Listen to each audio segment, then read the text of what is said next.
வல்லமையையும் ஐஸ்வரியத்தையும் ஞானத்தையும் பலத்தையும் கனத்தையும் மகிமையையும் ஸ்தோத்திரத்தையும் பெற்றுக்கொள்ள பாத்திரராயிருக்கிற நமது ஆண்டவராயிருக்கிற அடிக்கப்பட்ட ஆட்டுக்குட்டியானவருடைய வல்லமைமிக்க நாமத்தில் உங்களை நான் வாழ்த்தி இந்த வெளிப்படுத்தல் நெடுந்தொடர் படிப்பிற்கு உங்களை வரவேற்கிறேன்.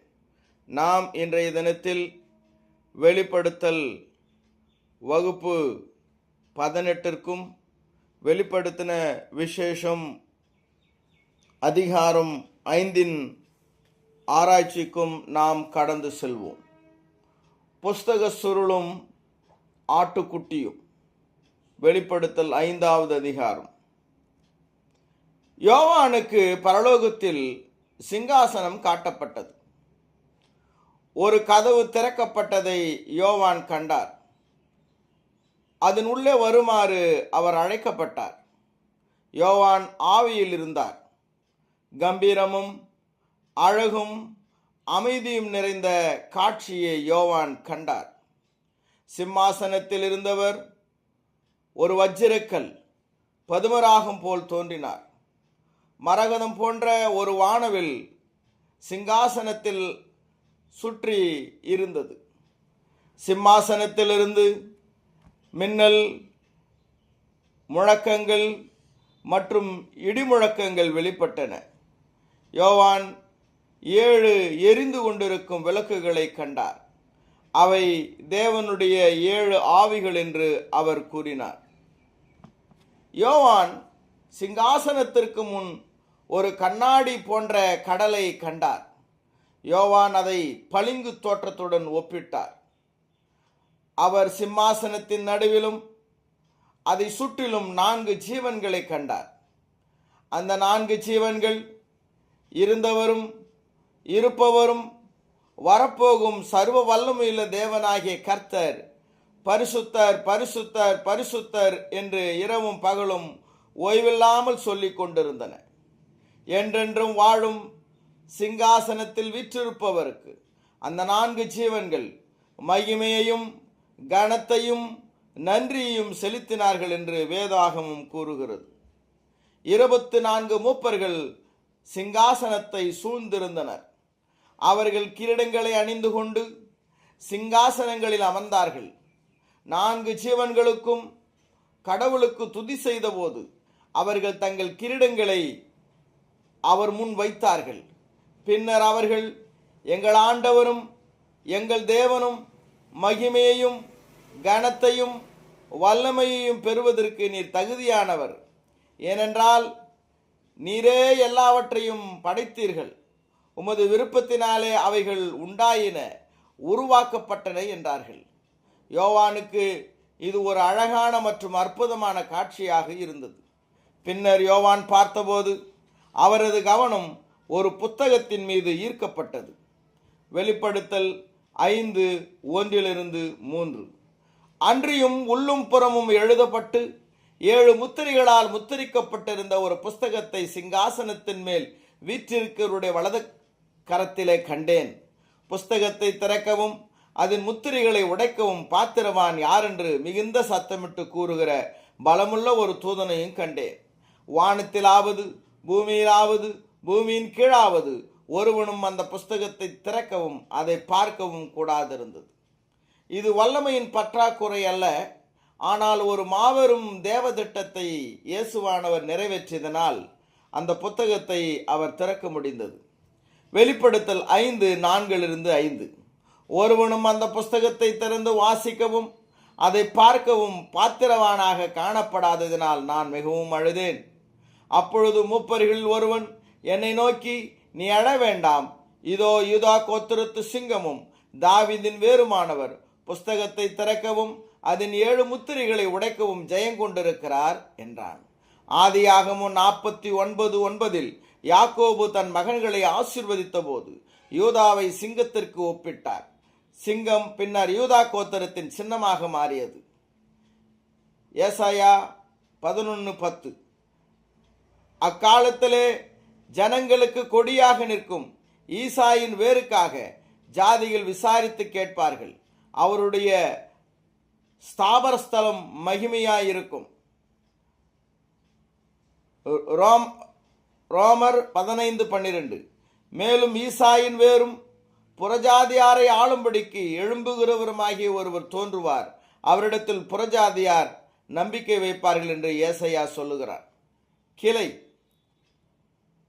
இந்த வசனங்களிலே இயேசுவானவர் எவ்வாறு அவர் யூதா கோத்திரத்து சிங்கமாக இருக்கிறார் என்பதையும் அவர் ஈசாயினுடைய கிளையாக இருக்கிறார் என்பதையும் நாம் பார்க்கிறோம். எரேமியா 23வது அதிகாரம் 5வது வசனம். இதோ நாட்கள் வரும் என்று கர்த்தர் சொல்லுகிறார், அப்பொழுது தாவீதுக்கு ஒரு நீதியுள்ள கிளையை எழும்ப பண்ணுவேன். அவர் ராஜாவாய் இருந்து ஞானமாய் ராஜரீகம் பண்ணி பூமியிலே நியாயத்தையும் நீதியையும் நடப்பிப்பார். சகரியா 6:12 வாசியுங்கள். திருக தரிசனமாக கூறப்பட்ட யூதாவின் சிங்கம் மேசியாவின் வேரை அடையாளம் காட்டுகிறது. வெளிப்படுத்தல் 5:6.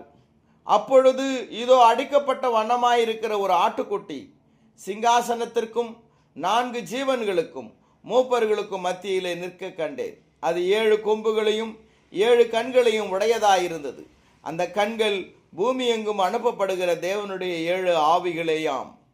பரலோகத்திலேயோ பூமியிலேயோ பூமியின் கீழோ யாரும் புத்தகத்தை திறக்க தகுதியுள்ளவர்களாக காணப்படாத போது இந்த ஆட்டுக்குட்டியானவர் எங்கே நின்று கொண்டிருந்தார்? யோவான் சிங்காசனத்திற்கு முன்பாக 7 அக்கினி விளக்குகளை கண்டான். அவைகள் தேவனுடைய 7 ஆவிகளாக சொல்லப்படுகிறது. இந்த ஆட்டுக்குட்டிக்கு 7 கண்கள் உள்ளன. அவைகள் தேவனுடைய 7 ஆவிகளாக இருக்கிறது. அவை ஒரே பொருளை குறிக்கின்றன. விளக்குகளுக்கும் கண்களுக்கும் இடையே ஒரு தொடர்பு உள்ளது. அதை புரிந்து கொள்ள கடினமான காரியமாக அது இல்லை. மலை பிரசங்கத்தில் மத்தேயு 6:22 இயேசு கூறினார், உடலின் விளக்கு கண். ஒளி நம் கண்கள் வழியாக நம் மனதில் நுழைகிறது. கிறிஸ்துவுக்கு 500 ஆண்டுகளுக்கு முன் தானியேலின் தரிசனம். தானியேல் 7:3.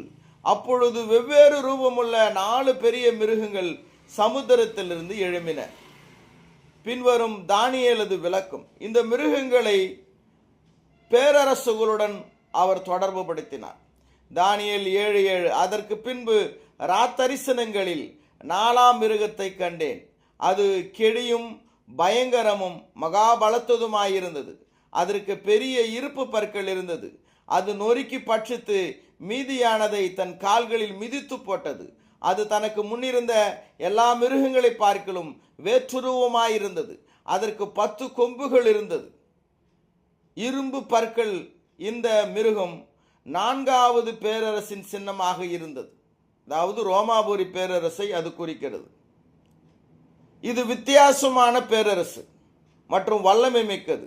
எனவே இந்த மிருகம் தேவனையும் அவருடைய மக்களையும் எதிர்த்தது. அதன் விளைவு என்னவாக இருக்கும்?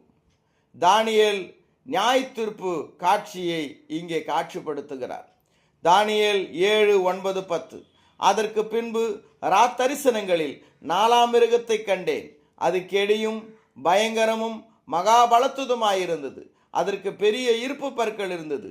அது நொறுக்கி பட்சித்து மீதியானதை தன் கால்களால் மிதித்து போட்டது. அது தனக்கு முன்னிருந்த எல்லா மிருகங்களை பார்க்கலும் வேற்றுருவமாயிருந்தது. அதற்கு 10 கொம்புகள் இருந்தது. அந்த கொம்புகளை நான் கவனித்திருக்கையில் இதோ அவைகளுக்கு இடையிலே வேறொரு சின்ன கொம்பு எழும்பிற்று. அதற்கு முன்பாக முந்தின கொம்புகளில் 3 பிடுங்கப்பட்டது. இதோ அந்த கொம்பிலே மனுஷ கண்களுக்கு ஒப்பான கண்களும் பெருமையானவைகளை பேசும் வாயும் இருந்தது. நான் பார்த்து கொண்டிருக்கையில் சிங்காசனங்கள் வைக்கப்பட்டது. நீண்ட ஆயுசுள்ளவர் வீற்றிருந்தார். அவருடைய வஸ்திரம் உறைந்த மழையைப் போலவும் அவருடைய சிரசின் மயிர் வெண்மையாகவும் பஞ்சை போல துப்புரவாகவும் இருந்தது. அவருடைய சிங்காசனம் அக்கினி சுவாலையாகவும் அதன் சக்கரங்கள் எரிகிற நெருப்புமாயிருந்தது. அக்கினி நதி அவர் சந்நிதியிலிருந்து புறப்பட்டு ஓடினது. 1000 பேர் அவரை சேவித்தார்கள். கோடாகோடி பேர் அவருக்கு முன்பாக நின்றார்கள். நியாய சங்கம் உட்கார்ந்தது. புஸ்தகங்கள் திறக்கப்பட்டது. தானியேல் இதில் குறிப்பிடுவது கிறிஸ்துவனுடைய இறுதி நியாய தீர்ப்பை குறிக்காமல் ரோம அரசாங்கத்தின் மேல் இயேசுவானவருடைய நியாய தீர்ப்பை அவர் குறிப்பிடும்படியாக இந்த தரிசனம் உள்ளது. இது இறுதி தீர்ப்பு அல்ல, மாறாக இந்த 4வது மிருகத்திற்கான கிறிஸ்துவனுடைய தீர்ப்பு. இந்த 4வது ராஜ்யம் கடவுளுக்கு எதிராக தன்னை அமைத்து கொண்டது. தானியேல் 7:11-12. அப்பொழுது நான் பார்த்தேன், நான் பார்த்து கொண்டிருக்கையில் அந்த கொம்பு பெருமையான பேச்சுகளை பேசினது நிமித்தம் அந்த மிருகம் கொலை செய்யப்பட்டது. அதன் உடல் அழிக்கப்பட்டு எரிகிற அக்கினிக்கு ஒப்பு கொடுக்கப்பட்டது.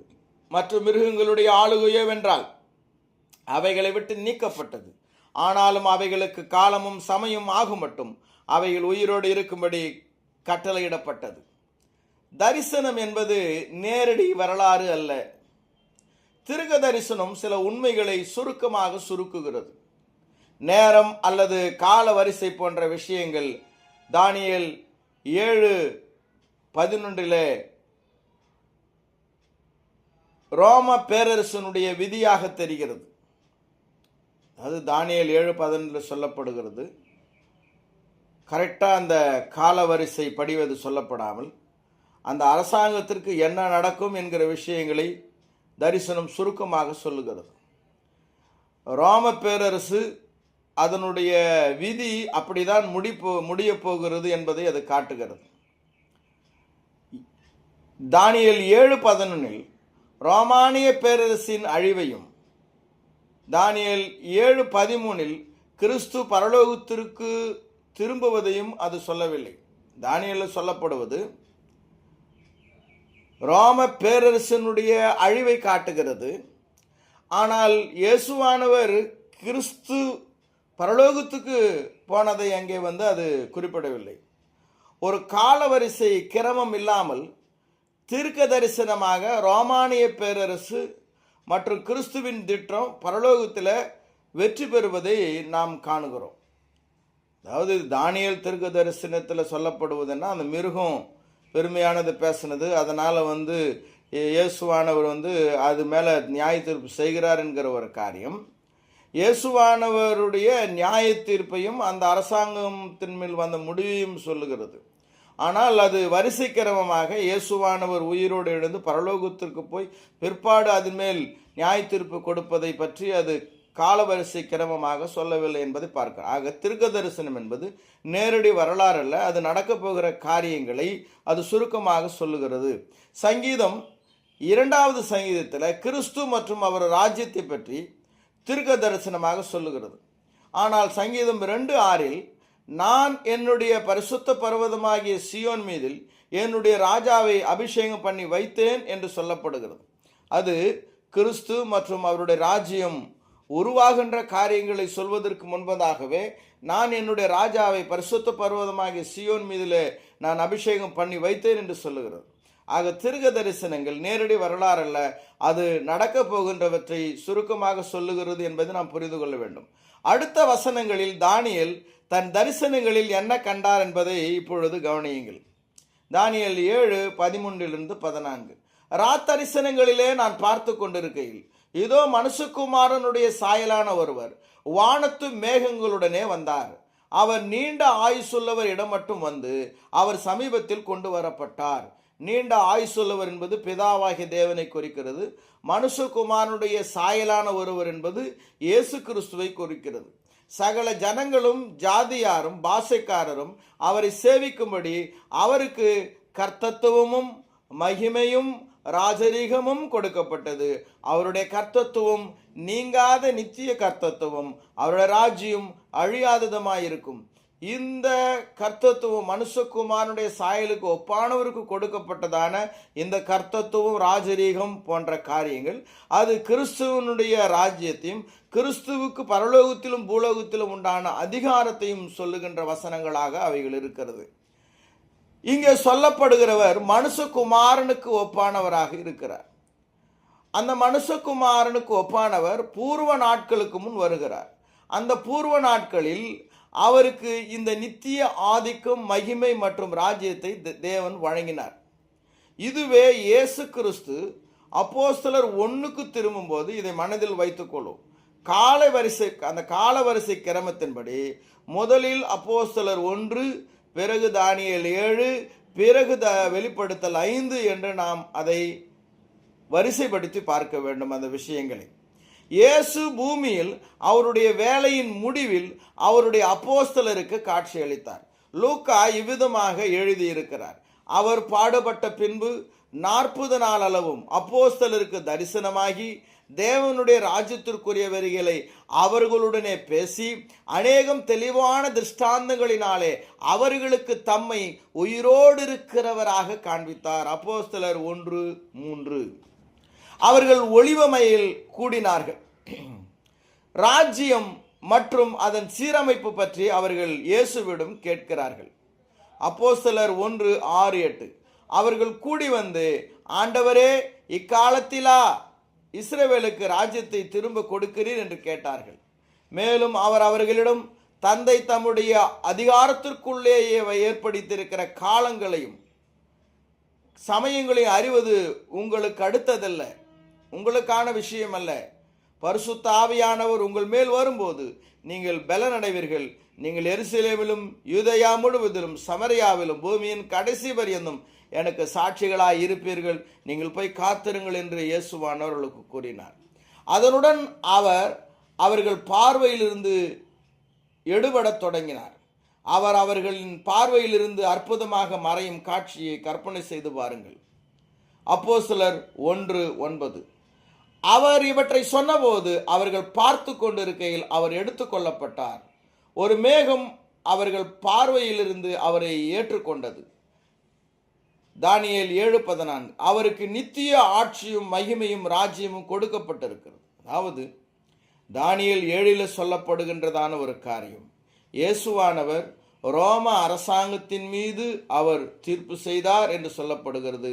இயேசுவானவர் அவர் அந்த நியாய தீர்ப்பினுடைய அதிகாரத்துக்குள்ளே வந்தார் என்று தானியேல் 7 சொல்லப்படுகிறதுக்கு முன்னாடி இந்த அப்போஸ்தலர் 1வது அதிகாரத்தில் இயேசுவானவர் பரமேறி அவர் பரலோகத்திற்கு போன பிற்பாடு இந்த அதிகாரங்கள் நியாய தீர்ப்புகள் உண்டாகிறது என்பதை நாம் வரிசைப்படுத்தி பார்க்க வேண்டும். இதுவே பரலோகத்தினுடைய காட்சியாக வெளிப்படுத்தல் 5 சொல்லப்படுகிறது என்பதை நாம் புரிந்து கொள்ள வேண்டும். வெளிப்படுத்தல் 5:6. அப்பொழுது இதோ அடிக்கப்பட்ட வண்ணமாயிருக்கிற ஒரு ஆட்டுக்குட்டி சிங்காசனத்திற்கும் 4 ஜீவன்களுக்கும் மூப்பர்களுக்கும் மத்தியிலே நிற்க கண்டேன். அது 7 கொம்புகளையும் 7 கண்களையும் உடையதாயிருந்தது. அந்த கண்கள் பூமி எங்கும் அனுப்பப்படுகிற தேவனுடைய 7 ஆவிகளேயாம். மொட்டை மாடு முட்டுவதில்லை என்று பெரியவங்களுடைய சொல் வழக்கு உண்டு. அதாவது கொம்பு இல்லாத மாடு நம்மளை முட்டாது, ஏன்னா அது மாடு பலவீனமானது என்று பொருள்படும். ஆனால் இங்கே இருக்கிறதான இந்த அடிக்கப்பட்ட ஆட்டுக்குட்டி 7 கொம்புகளை உடையதாக இருக்கிறது. அதாவது கொம்புகள் உள்ள ஆடு என்பது விவசாயம் செய்கின்ற அந்த சமூகத்தில் தெரியும். அந்த ஆடு எதிரியை தாக்குவதற்கான வலிமையான சக்தியை கொண்டிருக்கிறது என்பதை கொம்புள்ள ஆடு குறிக்கிறது. ஆக இங்கே இயேசுவானவர் 7 கொம்புகளை உடையவராக 7 கண்களை உடையவராக காட்டப்படுகிறார். அதாவது எல்லாவற்றையும் முற்றி மோதி ஜெயிக்கின்றதான வல்லமை அவர் கொண்டிருக்கிறார் என்பதை அடையாளப்படுத்தும்படியாக அது இருக்கிறது என்பதை நாம் புரிந்து கொள்ள வேண்டும். மத்தேயு 28:18 இயேசு அவர்களிடத்தில் வந்து, வானத்திலும் பூமியிலும் சகல அதிகாரம் எனக்கு கொடுக்கப்பட்டிருக்கிறது என்றார். வெளிப்படுத்தல் 5:7-8. அந்த ஆட்டுக்குட்டியானவர் வந்து சிங்காசனத்தின் மேல் உட்கார்ந்தவர்களுடைய வலதுகரத்தில் இருந்து புஸ்தகத்தை வாங்கினார். அந்த புஸ்தகத்தை அவர் வாங்கின போது அந்த 4 ஜீவன்களும் 24 மூப்பர்களும் தங்கள் தங்கள் சுரமண்டலங்களையும் பரிசுத்தவான்களுடைய ஜபங்களாகிய தூப வர்க்கத்தால் நிறைந்த பொற்கலசங்களையும் பிடித்து கொண்டு ஆட்டுக்குட்டியானவருக்கு முன்பாக வணக்கமாய் விழுந்து. யோவான் பரலோகத்தில் ஆட்டுக்குட்டிக்கான ஆராதனையை தொடங்கினதை பார்க்கிறார். அவர் அவ்வாறு பார்த்தபோது அந்த ஆட்டுக்குட்டியை விழுந்து வணங்காத ஒரே ஒருவர் சிங்காசனத்தின் மேல் இருந்தவர் மட்டும்தான். மற்றபடி பரலோகத்தில் இருந்த எல்லாரும் ஆட்டுக்குட்டியை தொழுது கொள்வதை நாம் பார்க்கிறோம். 1 கொரிந்தியர் 15வது அதிகாரம் 24-27. 1 கொரிந்தியர் 15 24-27. அதன் பின்பு முடிவு உண்டாகும். அப்பொழுது அவர் சகல துரைத்தனங்களையும் சகல அதிகாரத்தையும் வல்லமையும் பரிகரித்து தேவனும் பிதாவுமாயிருக்கிறவருக்கு ராஜ்யத்தை ஒப்பு கொடுப்பார். எல்லா சத்துருக்களையும் தமது பாதத்திற்கு கீழாக்கி போடும் வரைக்கும் அவர் ஆளுகை செய்ய வேண்டியது. பரிகரிக்கப்படும் கடைசி சத்துரு மரணம். சகலத்தையும் அவருடைய பாதத்திற்கு கீழ்ப்படுத்தினாரே, ஆகிலும் சகலமும் அவருக்கு கீழ்ப்படுத்தப்பட்டதென்று சொல்லி இருக்கும் போது சகலத்தையும் அவருக்கு கீழ்ப்படுத்தினவர் கீழ்ப்படுத்தப்படவில்லை என்பது வெளியரங்கமாயிருக்கிறது. வெளிப்படுத்தல் 5:9-10. தேவரீர் புஸ்தகத்தை வாங்கவும் அதன் முத்திரைகளை உடைக்கவும் பாத்திரராயிருக்கிறீர். ஏனெனில் நீர் அடிக்கப்பட்டு சகல கோத்திரங்களிலும் பாஷைக்காரரிலும் ஜனங்களிலும் ஜாதிகளிலும் இருந்து எங்களை தேவனுக்கு என்று உம்முடைய இரத்தத்தினாலே மீட்டு கொண்டு எங்கள் தேவனுக்கு முன்பாக எங்களை ராஜாக்களும் ஆசாரியர்களும் ஆக்கினீர். நாங்கள் பூமியிலே அரசாளுவோம் என்கின்ற புதிய பாட்டை பாடினார்கள். வெளிப்படுத்தல் 5:11-12. பின்னு நான் பார்த்தபோது சிங்காசனத்தையும் ஜீவன்களையும் மூப்பர்களையும் சூழ்ந்திருந்த அநேக தூதருடைய சத்தத்தை கேட்டேன். அவர்களுடைய லக்கம் 10,000 10,000 இருந்தது. அவர்களும் மகா சத்தமிட்டு அடிக்கப்பட்ட ஆட்டுக்குட்டியானவர் வல்லமையையும் ஐஸ்வர்யத்தையும் ஞானத்தையும் பலத்தையும் கனத்தையும் மகிமையும் ஸ்தோத்திரத்தையும் பெற்றுக்கொள்ள பாத்திரராய் இருக்கிறார் என்று சொன்னார்கள். வெளிப்படுத்தல் 5:13-14.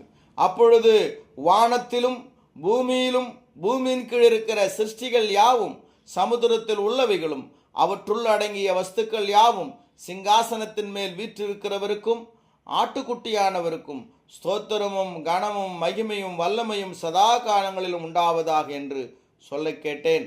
அதற்கு 4 ஜீவன்களும் ஆமேன் என்று சொல்லின. 24 மூப்பர்களும் வணக்கமாய் விழுந்து சதா காலங்களிலும் உயிரோடு இருக்கிறவரை தொழுது கொண்டார்கள். அன்புக்குரிய சகோதரரே சகோதரிகளே, நாம் இதுவரைக்கும் வகுப்பு 18 வெளிப்படுத்தல் தொடர்படிப்பு வகுப்பு 18 வெளிப்படுத்தல் 5வது அதிகாரத்தினுடைய வசனங்களின் சில விளக்கங்களை நாம் பார்த்தோம். தொடர்ந்து இதற்கான விளக்கங்களை தேவனுக்கு சித்தமானால் வரக்கூடிய பாடங்களில் நாம் பார்ப்போம். பொறுமையாக இதுவரைக்கும் நீங்கள் இந்த படிப்பில் இணைந்திருந்தமைக்காக உங்களுக்கு நன்றி கூறிக்கொள்கிறேன். தேவன் தாமே கிறிஸ்து இயேசுவில் உள்ள எல்லா ஆசீர்வாதங்களினாலும் நம்மை நிறைவாய் ஆசீர்வதிப்பாராக.